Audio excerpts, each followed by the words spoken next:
내 영혼이 은총 입어. 이 시간 말씀에 필라델피아 교회 담임 방철섭 목사입니다.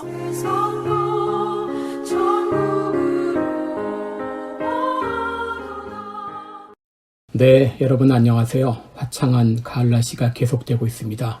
이 좋은 날씨와 함께 이 자연을 마음껏 만끽하시기 바랍니다. 메멘토 모리라는 말이 있습니다. 이 말은 너는 반드시 죽는다는 것을 기억하라 하는 뜻의 라틴어입니다. 옛날 로마 제국에서는 전쟁에서 승리하고 돌아온 군대는 개선 장군을 앞세워 시가 행진을 했습니다. 그런데 개선 장군 옆에 노예를 세워 끊임없이 외치게 했던 말이 바로 메멘토 모리, 너는 반드시 죽는다는 것을 기억하라 하는 말입니다. 시편 39편은 다윗이 고난 가운데 부르짖는 탄원시입니다. 그런데 다윗은 주의 징계로 고난을 당했습니다. 시편 39편 9절에 보면 주께서 이를 행하셨다고 했고, 또 10절에서는 주의 손이 나를 치셨다고 했습니다. 여러분, 우리가 당하는 모든 고난은 주의 손 아래 있습니다. 내 생명이 주의 손에 있고, 내 시간이 주의 손에 있고, 나의 장래가 주의 손에 달려 있습니다. 역대상 29장 12절에 보면 부와 귀가 주께로 말미암고 또 주는 만유의 주제가 되사 손에 권세와 능력이 있사오니 모든 자를 크게 하심과 강하게 하심이 주의 손에 있다고 했습니다. 여러분, 나에게 일어나는 모든 일들은 우연이 아니라 모두 주의 손으로 말미암은 것입니다.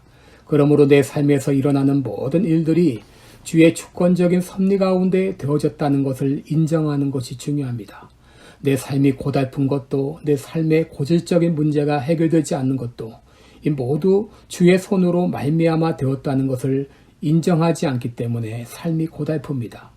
문제가 터지면 사람들은 다른 사람을 향해 불평하고 원망하지만, 그러나 그것조차도 주의 손 아래 되어졌다는 것을 믿으면 삶이 편해집니다. 그러나 막상 고난이 현실로 닥쳐오면 받아들이기가 쉽지 않습니다. 하나님은 사랑의 하나님이시라는데 왜 나에게 이런 고통을 주시나요? 이렇게 항변할 때가 많습니다. 구약성경의 욥을 보면 욥기 7장 17절 이하에 욥이 이렇게 항변합니다. 사람이 무엇이간데 주께서 크게 여기사 그에게 마음을 두시고 아침마다 권징하시며 분초마다 시험하시나이까? 주께서 내게서 눈을 돌이키지 아니하시며 나의 침 삼킬 동안도 나를 놓지 아니하시기를 어느 때까지 하시리까? 여러분, 다윗도 하나님의 징계로 엄청난 고통을 당했습니다. 시편 39편 13절을 보면 주는 나를 용서하사 내가 떠나 없어지기 전에 나의 건강을 회복시키소서라고 기도한 것으로 보아 그는 죽을 병으로 고통을 당한 것을 알 수 있습니다. 여러분, 왜 하나님께서 우리에게 고난을 허락하시는가?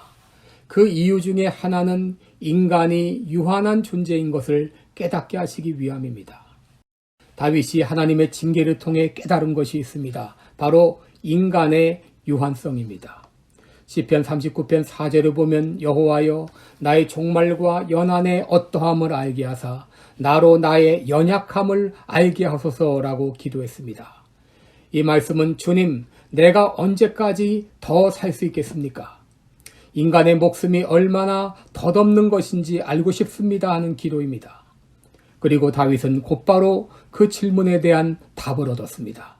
5절에 보시면 주께서 나를 손넓이만큼 되게 하시매 나의 일생이 주의 앞에는 없는 것 같사오니 사람마다 그 든든히 선 때도 진실로 허사뿐이니이다.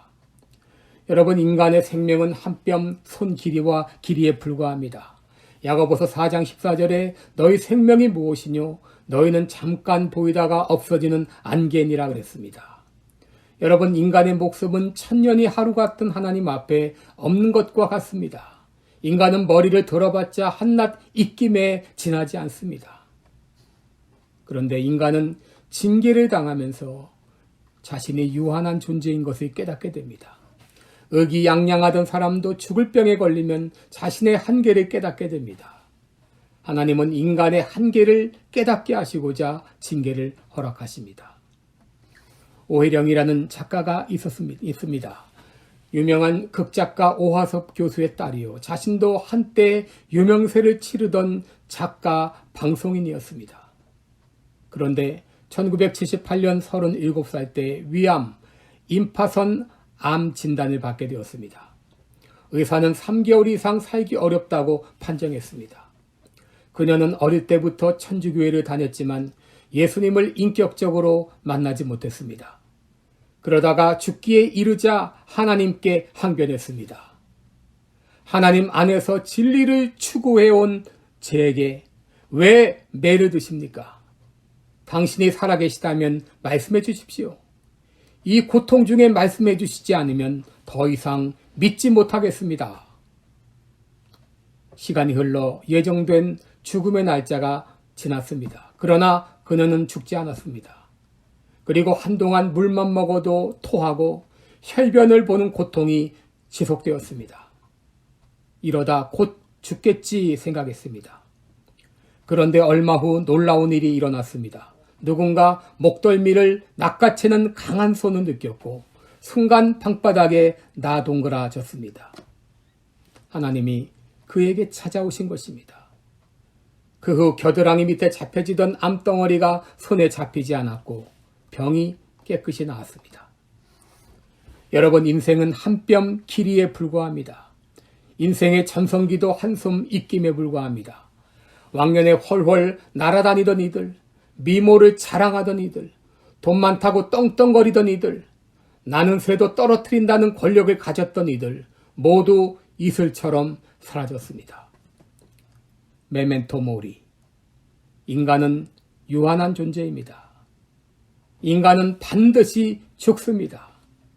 하나님은 인간의 유한성을 깨닫게 하시고자 고난을 허락하셨습니다. 지금 고통 가운데 있습니까? 이 시간 이렇게 기도하시기 바랍니다. 주님, 나는 유한한 존재입니다. 나는 마땅히 죽을 목숨입니다. 오늘 나의 한계를 인정하고 영원하신 주님께 나왔사오니 나를 당신의 자녀로 삼으사 영생의 복을 주옵소서. 고맙습니다.